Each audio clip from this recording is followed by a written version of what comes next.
राम जाधव, ज्या मराठ्यांनी या स्वराज्यासाठी रक्त सांडलं त्याच मराठ्यांवर स्थानिक भाजपच्या पदाधिकाऱ्यांनी मराठा समाजाला राजकीय अन्याय तिथं त्यांनी केलेला आहे. 1993 नंतर गेले 32 वर्षात तिथं मराठा समाजाचा महापौर झाला नाही. गेल्या अनेक दिवसापासून आमची मागणी होती की बाबा सर्वसाधारणसाठी ही जागा आहे, मराठा समाजाचा तिथं महापौर करावा आणि जिल्हा परिषदची जी जागा आहे ती ओबीसीसाठी आहे, तिथं ओबीसीचा अध्यक्ष करावा आमची मागणी होती. पण या भाजपच्या काही द्वेषी लोकांनी मराठा समाजाचा महापौर झाल्याने आणि मराठ्यांना 2 दिवसापूर्वी आम्ही रक्तानी पत्र मुख्यमंत्र्यांना लिहिलं. आज मराठ्यांना मुंडन करण्याची वेळ ह्या राज्यकर्त्यांनी तिथं आणून दिलेली आहे. गेल्या 32 वर्षात पद्मश्री समाज, मारवाडी समाज, इतर अनेक सर्व समाजाला सर्वच राजकीय पक्षांनी तिथं महापौर करून तिथं संधी दिलेली आहे.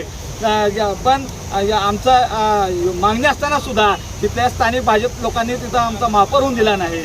जोपर्यंत मराठा समाजाचा महापौर होत नाही हा लढा आमचा चालूच राहणार आहे.